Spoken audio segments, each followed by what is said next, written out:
대장동 개발 비리 사건 1심 그 5명 다 네. 모두 중형이 선고가 됐는데 네. 검찰 구형보다 더 강한 선고도 있었고 네. 1심 선고 어떻게 보셨어요? 저는 뭐 최소한의 사필 규정이 이루어졌다 이렇게 봅니다. 검찰이 그렇게 이들의 이 뒤를 봐주면서 그야말로 진술 자판기라는 말을 들을 정도로 네. 이 22년도 10월 19일 저를 체포하고 나서 다음 날 유동규를 풀어주고 그 다음 달에 남욱을 석방하고 그렇죠. 그리고 이제 그 다음 달에 당시 이재명 대표님을 한동훈 법무부 장관이 국회에 나와가지고 막 이제 기소를 갖다가 얘기하고 체포동의안을 얘기하고 네. 이런 일련의 과정에 있어가지고 중요한 포인트가 그 22년도 3월 대선이 3월 9일에 치러졌는데 그 전과 후로 구분이 됩니다. 네. 어떻게 구분이 됩니까? 이번에 판결 내린 사건은 22부에서 한 이 대장동 본류 사건이라고 그러죠. 이거는 대장동 사건 이전에 검찰이 기소를 한 사건입니다. 그다음에 또 하나 지금 남아 있는 거. 지금 이제 그 형사 33부에서 진행하고 있죠. 이제 이재명 이제 지금 우리 대통령님은 대통령. 중단됐고, 네. 그다음에 이제 정진상 전 실장. 그 정무실장이 예. 여전히 지금 재판을 하고 있습니다. 예. 그 사건은 지금 그대로 남아 있어요. 그런데 제가 이제 일단락을 지어졌다는 게 아까 김종원 기자님도 얘기했습니다만은 처음에 윤석열 사단으로 바뀌기 전에 검사들이 기소한 내용이 그대로 다 인정이 된 겁니다. 그래서 그 5명의 피고인들이 전부 다 법정 구속이 됐지 않습니까? 그렇습니다. 이제 그거는 어떤 의미냐면은 네. 그들의 범죄 행위가 사실상 인정이 확실히 된 거죠, 1심에서. 그 당시에 대선 전에 어떻게 됐습니까? 그때 이 대장동 사업자들과 그 다음에 이 유동규와의 이 불법 행위들, 부정 행위들이 전 매스컴을 갖다가 도배하면서 윤석열 정권의 탄생을 갖다가 가장 기여한 사건이 대장동 아니겠습니까? 그 당시에 수사를 굉장히 깊게 했어요. 깊게 하면서 428억이라는 것도 네. 정형하게 녹취록을 기반으로 해가지고 이런 걸 이제 만들어내서 이들의 뭐 배임과 그 외의 여러 가지 불법 행위들 이런 걸 기소했는데 네. 어쨌든 여러 가지 이러한 기소한 내용들 중에서 뭐 일부 무죄도 있고 그렇지만 가장 주요한 이 대장동 불법 행위 이 배임에 대한 거는 명확하게 그다음에 유동규와 정민영 같은 경우는 당시에 공사 간부로서 부정행위가 인정됐기 때문에 네. 저는 어쨌든 뭐 지금 일부 이 보수지들 그다음에 종편에서 계속 그냥 판결문 756쪽에 있는 한두 마디를 갖고 계속 그거를 지엽적으로 얘기하는데 네. 정말 지금이라도 좀 정신을 차리고 이 사건의 본질 대장동 본류 사건에 네. 사필 규정된 이들의 불법 행태 아하. 여기에 좀 이 초점을 맞춰서 그 정론을 좀 보도해 줬으면 좋겠다 이런 생각을 합니다. 그러니까요. 그러니까 아까도 김종원 기자 정리를 했지만은 이재명 당시 성남시장의 유착 관계를 인정하지 않은 거 아닙니까? 그렇습니다. 몰랐다. 명확하게 그걸 했습니다. 예. 예. 그걸 했기 때문에 그것만 보면 누가 보더라도 이재명 당시 시장이 이걸 이렇게 유착돼 있는 상황을 알았거나 아니면은 그걸 뭐 지시하거나 이런 게 아니란 것을 드러나고 있고 알 수가 있는데 그렇습니다. 성남시 수뇌부라는 그 지엽적인 그 말 가지고 계속 울거먹고 있다 이렇게 보시는 거군요. 이제 그게 제가 아까 드린 말씀 중에 핵심이 네. 이제 최근에 이건태 의원님도 이제 그런 표현을 이제 쓰시더라고요. 이거는 성남시 이재명의 불법 행위가 아니라 네. 성남 도시개발공사의 업자들과 유착된 유착금. 불법 예. 행위다. 그거를 명확하게 결론을 내린 겁니다. 아하. 그리고 이게 배임이라는 게 이제 제가 뭐 법 전문가는 아닙니다만은 네. 제 상식에 보면은 이 범죄라는 게 고의성이 있는 거 아니겠습니까? 배임은 특별히 네. 그 임무를 위배한 그러한 고의성을 봤을 때 만에 하나 그러면은 성남시 그래 수뇌부가 만에 하나 당시 시장이라고 보면은 이게 논리가 안 맞는 게 그러면은 업자들한테 유리한 걸 해줘야 되는 거 아니겠습니까? 그렇죠. 근데 5가지 요구 사항이 있었죠. 그때. 그게 핵심입니다 보면은 업자들한테 이익이 갈 수 있는 가장 중요한 것들을 전부 네. 다 성남시는 그 당시에 거부를 했어요. 아하. 그렇기 때문에 업자들은 50억 클럽이라든가 이런 외부 기관에 네. 금융을 갖다가 끌어오는 그 당시에 뭐 저 누구냐 그 우리은행 이사회 의장인가 박용수 이런 사람들. 그래서 50억 클럽이 등장한 거고. 네. 이 배임을 갖다가 명확하게 성남시에서는 당시 시장이었던 이재명 시장은 명확하게 거부를 했죠. 그게 가장 대표적인 게 이들이 옛날부터 땅을 80%를 그렇죠. 샀잖아요. 사서. 그 다른 데 같으면은 그 정도 되면은 그냥 민간 내내가 해. 그냥 허가 도장 하나 찍어주고 그만입니다. 네. 그런데 어떻게 했습니까 이거를? 그렇죠? 안 했죠. 끝까지 버텼죠. 그냥 이재명. 안 된다. 민간 예. 개발 안 되고 우리 저 공공 개발로 한다. 고용 개발로 그렇게 했고 그다음에 대표적인 게 또 이들이 어떻게 됐습니까? 네. 결합 개발 반대했잖아요. 그럼요. 그 멀리 떨어지니까 이 대장동 그 개발에 대해서 저는 가장 큰 의미 중에 하나가 그 결합개발이라고 봐요. 결합개발 이게 의미가 많이 축소돼 결합 있는데 개발. 이제 어디나 보면은 뭐 신도시가 있고 새로 만들어지는 데가 있고 그다음에 서해대에서 또 본시가지는 그대로 오래되는데 특히 성남시가 그런 그렇습니다. 지역이 있죠. 성남의 본류가 원래는 저기 본시가지 광주 대단지라고 옛날에 서울에 있는 철거민들을 갖다가 네. 강제로 이주를 이주시켜가지고 거기서 진짜 어렵게 일용직하면서 자녀들을 키우면서 살면서 여건이 좋지가 못했어요. 그래서 그때 제 기억으로 제가 그런 멘트가 기억납니다. 성남 본시가지에도 분당의 중앙공원 같은 이런 공원이 있었으면 좋겠다. 저는 사실 감동이었어요. 저도 분당에서 아이를 낳고 키우면서 네. 주말에 이제 아내하고 애들이 어릴 때 뭐 어디 멀리는 못 가고 대부분이 그러지 않습니까? 네. 막 서울 시민들 한강공원 가듯이 그렇죠. 저는 뭐 분당에 저 중앙공원 가서 애들하고 뭐 공놀이 좀 하고 그럼요. 이런 추억이 있는데 이런 거를 갖다가 본시가지에 만들어주기 위해서 진짜 치밀하게 고민을 한 거죠. 근데 이런 중요한 어떻게 보면은 정말 사람들이 잘 살아야 되는 그런 공동체의 가치 같은 거는 쏙 빠져놓고 네. 그냥 오로지 그 대장동의 저기 뭐 저수지다. 이제 이따 제가 말씀을 드릴 건데 네. 그래서 저는 여기에 대장동 개발에 있어가지고 당시 성남시장이 생각했던 그 포부와 그림과 그 본뜻은 정말 여러 가지가 담겨 있다. 네. 그렇기 때문에 이거를 공영 개발을 했던 거고. 그렇기 결합 때문에 개발 통해서, 결합 개발 통해서 시민들한테 그렇죠. 이익이 돌아가게. 근데 이제 저 그 민간업자들은 반대했지 않습니까? 그럼 결합 개발 반대하죠. 저기 하면은 자기네 이익이 주니까 그렇죠. 안 된다는데 결국은 했어요. 아하. 해서 지금 공원이 생겼고 그리고 또 구역계 같은 거 네. 자기네가 마음대로 그림 그리는 거 안 된다. 아파트 이제 배치도죠. 구역계라는 거는 네. 그거를 성남시에서 성남시가 안을 관철시켰습니다. 아. 그리고 최종적으로 어떻게 했습니까?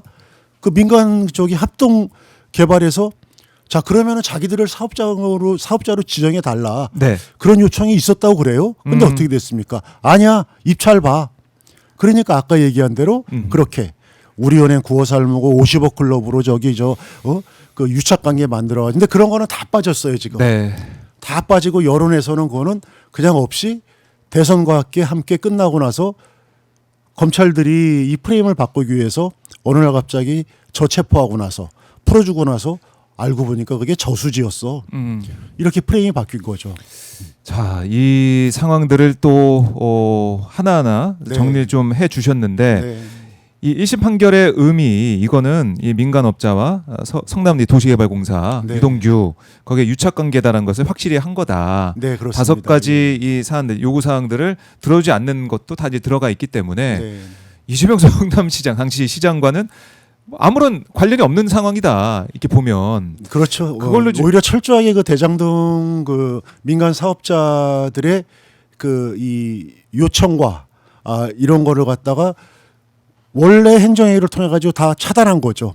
그렇기 때문에 뭐 공산당 발언도 나온 거 아니겠습니까? 그렇죠. 뭐 자기들끼리 뭐 당시 시장은 더 뜯긴다고. 공산당이다 이렇게 예. 얘기했는데 그게 이제 다 사라진 거죠. 그러면서 아하. 어느 날 갑자기 그래서 제가 지난번도 말씀드렸는데 이게 모든 사건의 본질을 봐야 되거든요. 근데 네. 대장동은 그 10여 년간의 그들끼리 대화했던 그 정형한 녹취록이라고 있습니다.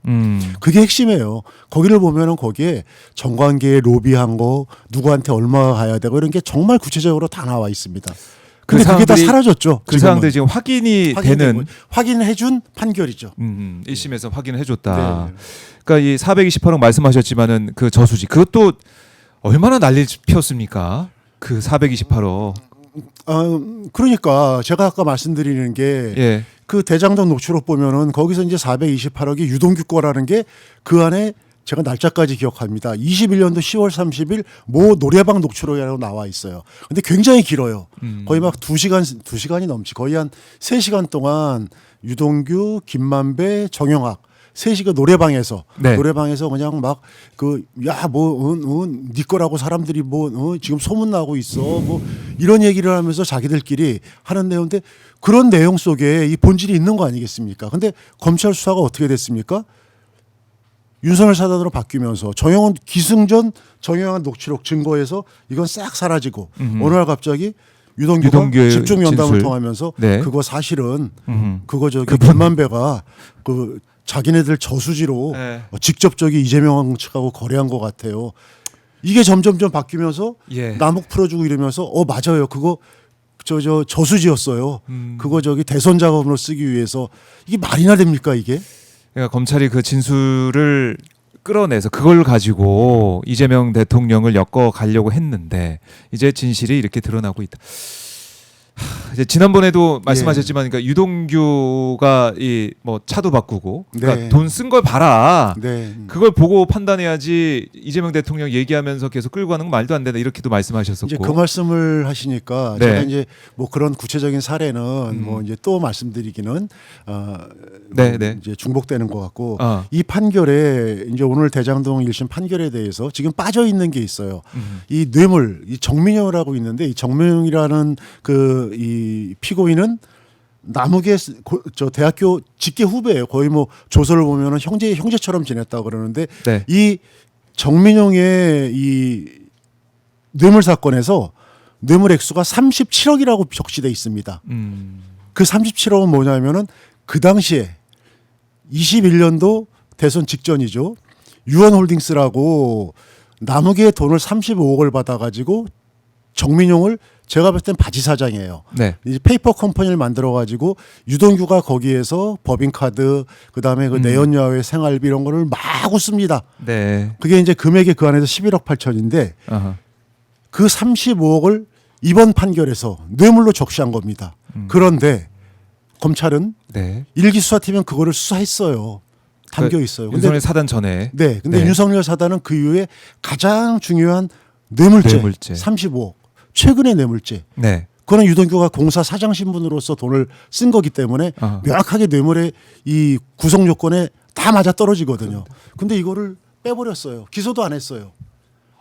이것도 기소 안 하고 그다음에 그 13년도 14년도에서 네. 지금 3억 1천만 원을 뇌물 액수로 기재했는데 그 당시에 김만배와 함께 더 많은 돈을 갖다가 쓴 게 이 검찰 일기 수사팀 수사에 다 있어요.